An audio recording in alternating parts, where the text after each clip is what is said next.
بسم اللہ الرحمن الرحیم۔ آپ دیکھ رہے ہیں اسلامک انفو مجاہد، بہترین صدقہ جاریہ کے لیے اس ویڈیو کو شیئر کریں۔ نحمده ونصلي على رسوله الكريم اما بعد فاعوذ بالله من الشيطان الرجيم بسم الله الرحمن الرحيم وما خلقت الجن والانس الا ليعبدون صدق الله العظيم۔ آج شعبان المعظم کی 14 تاریخ ہے، مطلب شب برات والی رات ہے، تو چنانچہ اس حوالے سے چند گزارشات آپ لوگوں کے سامنے رکھنے کی کوشش کروں گا اور یہ بتلانے کی کوشش کروں گا کہ اس رات میں ہمیں کیا کرنا چاہیے اور کن کاموں سے بچنا چاہیے۔ سب سے پہلے تو میں آپ کو بتاتا چلوں کہ شب برات ایک بابرکت رات ہے، فضیلت والی رات ہے، اس کی فضیلت حدیث کے اندر موجود ہے، لہذا اس فضیلت سے فائدہ اٹھانے کا خصوصی اہتمام کیا جانا چاہیے اور ہمیں یہ پتا ہونا چاہیے کہ ان موقع پر ہمیں کیا کرنا ہے اور کن کاموں سے بچنا ہے۔ اس سلسلے میں سب سے پہلے چند باتیں میں آپ لوگوں کے سامنے رکھوں اور ان باتوں کو سننے کے بعد آپ اپنی زندگی کے اندر ان چیزوں کو داخل کریں اور داخل کرنے سے پہلے یہ بات آپ سمجھنے کی کوشش کریں کہ میں کیا رہا ہوں۔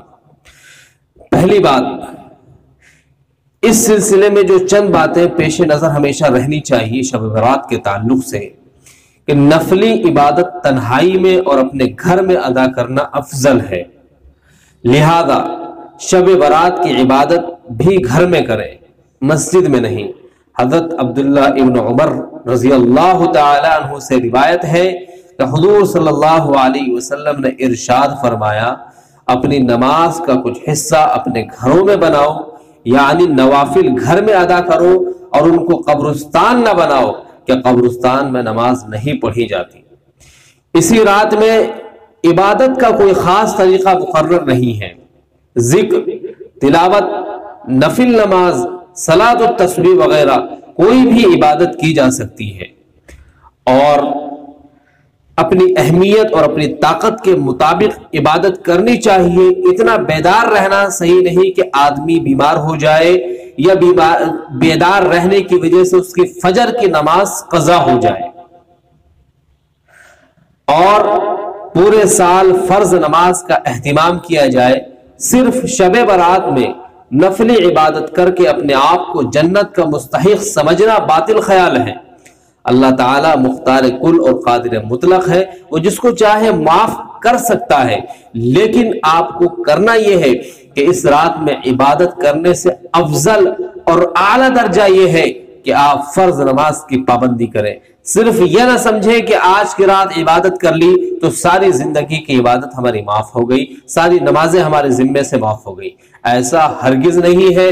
جس طریقے سے آج کی رات آپ کے لیے عبادت کرنا آپ نے لازمی سمجھ رکھا ہے، اسی طریقے سے آپ اپنے اوپر فرض نماز کو لازم اور ضروری کر لیں، جو کہ آپ کے اوپر اللہ کی جانب سے فرض کیا گیا ہے۔ حالانکہ آج کی رات میں عبادت کرنا کوئی اللہ کی طرف سے آپ کے اوپر فرض نہیں ہے، نہ بھی عبادت کریں گے تو اللہ آپ کی پکڑ نہیں کرے گا، لیکن اگر آپ اللہ کی فرض کردہ نمازوں کو ترک کریں گے تو اللہ رب العزت کے یہاں آپ کو جواب دہ ہونا پڑے گا اور اللہ آپ کی اس ترک نماز کی وجہ سے پکڑ بھی فرما سکتا ہے۔ بعض لوگ یہ کہتے ہیں کہ اس رات میں ایک مخصوص طریقے سے 2 رکعت نفل پڑھ لی جائے تو جو نمازیں قضا ہو گئی ہیں وہ سب معاف ہے۔ یہ بات بھی بالکل بے اصل ہے، اس کی کوئی بنیاد نہیں ہے۔ اور اسی طریقے سے شب برات میں فضول گپ شپ میں شب بیداری کرنا، گلیوں، چوراہوں اور ہوٹلوں میں وقت گزارنا بالکل بے سود بلکہ نیکی برباد کرنا گناہ لازم ہے، کم استطاعت ہے۔ اور قبرستان جانے کا مسئلہ بھی میں آپ لوگوں کے سامنے رکھتا ہوں۔ حدیث شریف میں ہے کہ حضور صلی اللہ علیہ وسلم اس رات قبرستان میں تشریف لے گئے، مگر یاد رہے کہ نبی کریم صلی اللہ علیہ وسلم کے یہ عمل اس قدر خفیہ اور پوشیدہ تھا کہ آپ نے اپنی زوجہ مطہرہ حضرت عائشہ صدیقہ رضی اللہ تعالی عنہا سے بھی اپنے جانے کو مخفی رکھا اور کسی بھی صحابی کو اپنے ساتھ نہیں لے گئے، اور بعد میں کسی صحابی کو اس عمل کی ترغیب بھی نہیں دی۔ اس لیے شب برات میں ٹولیوں کی شکل میں قبرستان جانا اور اس کو شب برات کا ضروری اور لازمی حصہ سمجھنا، راستوں میں روشنی کا اہتمام کرنا، یا دین میں زیادتی اور غلو ہے، یہ دین میں زیادتی اور غلو ہے، بغیر کسی اہتمام اور پابندی کے قبرستان جانا چاہیے۔ اور اسی طریقے سے اس رات کے اندر کچھ خرافاتیں ایسی کی جاتی ہے کہ جس کی وجہ سے عام انسان کو تکلیف ہوتی ہے، اور ایسے بدعات اور خرافات کیے جاتے ہیں کہ جن کی شریعت اسلامیہ میں قطعاً گنجائش نہیں ہے۔ چند مثالیں میں آپ کے سامنے رکھتا ہوں۔ نمبر 1، آتش بازی۔ ان بدعات و خرافات میں سب سے بدترین اور ملعون رسم آتش بازی ہے، جو آتش پرستوں اور کفار و مشرکین کی نقل ہے۔ اس شیطانی رسم میں ہر سال مسلمانوں کی کروڑوں کی رقم اور گاڑھی کمائی آگ میں جل جاتی ہے۔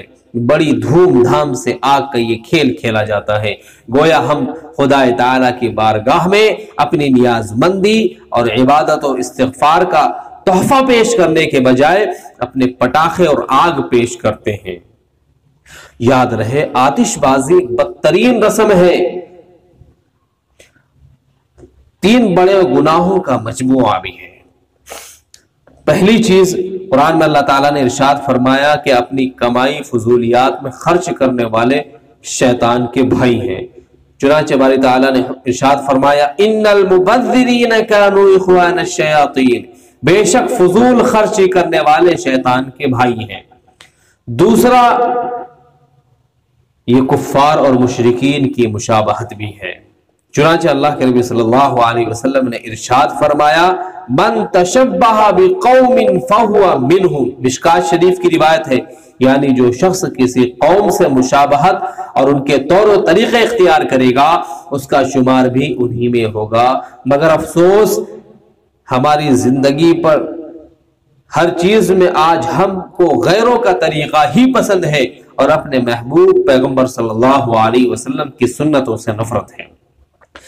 تیسری چیز، جب پٹاخے چھوڑے جاتے ہیں تو اس کی آواز سے کتنے لوگوں کو تکلیف ہوتی ہے اس کو ہر شخص جانتا ہے، جبکہ ہمارا مذہب اسلام ہم کو یہ تعلیم دیتا ہے کہ ایک مومن آدمی سے کسی بھی شخص کو مسلم ہو یا غیر مسلم تکلیف نہیں ہونی چاہیے۔ حضرت ابو ہریرہ رضی اللہ تعالی عنہ نے ارشاد فرمایا المؤمن من امنہ الناس علی دمائہم و اموالہم، یعنی صحیح معنوں میں ایمان والا وہ شخص ہے جس سے تمام لوگ اپنے جانوں اور مالوں پر مامون اور بے خطر اور بے خوف رہے، یہاں تک کہ جانوروں کو تکلیف دینا بھی انتہائی مذموم اور شدید گناہ ہے۔ حاصل یہ ہے کہ صرف آتش بازی ایک رسم ہی نہیں بلکہ بدترین اور بڑے گناہوں کا مجموعہ ہے جو کسی بھی طرح مسلم معاشرے میں رواج پانے کے لائق نہیں ہے، بلکہ پہلی فرصت میں اسے ترک کرنا چاہیے۔ اسی طریقے سے اس رات کے اندر شب برات کے موقع پر بعض لوگ گھروں، مسجدوں اور قبرستانوں میں چراغاں کرتے ہیں، یہ بھی اسلامی طریقے کے خلاف ہے، غیر مسلموں کے تہوار کی نقل اور مشابہت ہے۔ علامہ بدر الدین عینی نے لکھا ہے کہ چراغاں کی رسم کا آغاز یحییٰ بن خالد برمکی سے ہوا جو اصلاً آتش پرست تھا۔ جب وہ اسلام لایا تو اپنے ساتھ یہ آگ اور چراغ کی روشنی بھی لایا جو بعد میں مسلم سوسائٹی کے اندر داخل ہو گیا اور نوبت یہاں تک پہنچ گئی کہ اس کو مذہبی رنگ دے دیا گیا۔ شب برات میں بعض لوگ حلوہ پکاتے ہیں، حالانکہ اس رات کا حلوہ سے کوئی تعلق نہیں ہے۔ آثار صحابہ، تابعین، تبع تابعین کے اقوال اور بزرگان دین کے عمل میں کہیں اس کا تذکرہ اور ثبوت نہیں۔ اصل بات یہ ہے کہ شیطان نے سوچا کہ اس رات میں عبادت اور استغفار کے ذریعے اللہ تعالیٰ لاتعداد لوگوں کی مغفرت فرمائے گا اور ان کی نیکیوں میں اضافہ ہوگا، تو مجھ سے یہ بات کیسے برداشت ہوگی، اس لیے مسلمانوں کو ان خرافات میں پھنسا کر سنت طریقے سے دور کر دیا۔ بعض لوگ یہ کہتے ہیں کہ حضور صلی اللہ علیہ وسلم کے دندان مبارک جب شہید ہوئے تھے تو آپ صلی اللہ علیہ وسلم نے حلوہ نوش فرمایا تھا۔ یاد رہے یہ بات بالکل من گھڑت اور بے اصل ہے۔ حضور صلی اللہ علیہ وسلم کے دندان مبارک غزوہ احد میں شہید ہوئے تھے، اور غزوہ احد ماہ شوال میں یعنی عید والی چاند میں پیش آیا تھا، جبکہ حلوہ شعبان میں پکایا جاتا ہے۔ دانت ٹوٹنے کی تکلیف ماہ شوال میں اور حلوہ کھایا گیا 10 مہینے بعد شعبان میں، یہ کس قدر بےہودگی اور باطل خیال ہے۔ اسی طریقے سے گھروں کا لیپنا پوتنا، نئے کپڑے بدلنا، اگربتی وغیرہ جلانا، شب برات کے موقع پر گھروں کی لیپا پتائی اور نئے کپڑوں کی تبدیلی کا اہتمام بھی کیا جاتا ہے۔ نیز گھروں میں اگربتی جلاتے ہیں اور یہ عقیدہ رکھتے ہیں کہ اس رات میں مردوں کی روحیں گھروں میں آتی ہیں، ان کے استقبال میں ہم ایسا کرتے ہیں۔ یہ عقیدہ بالکل فاسد اور مردود ہے، یہ عقیدہ رکھنا جائز نہیں ہے، لہذا ان بدعتوں سے بھی احتراز لازم ہے۔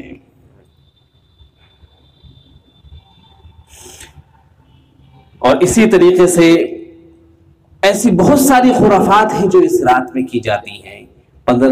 مثال کے طور پر رات کو خصوصی طور پر غسل کرنا، 15ویں شعبان کی رات کو چراغاں کرنا، قبروں کی صفائی اور ستھرائی کرنا، حلوہ خوری کرنا، مرے ہوئے خاوند کے لیے بن سور کر بیٹھنا، گھر کے اندر کسی حصے میں بستر لگانا اس نیت سے کہ مردے کہ روح آ کر آرام کرے گی،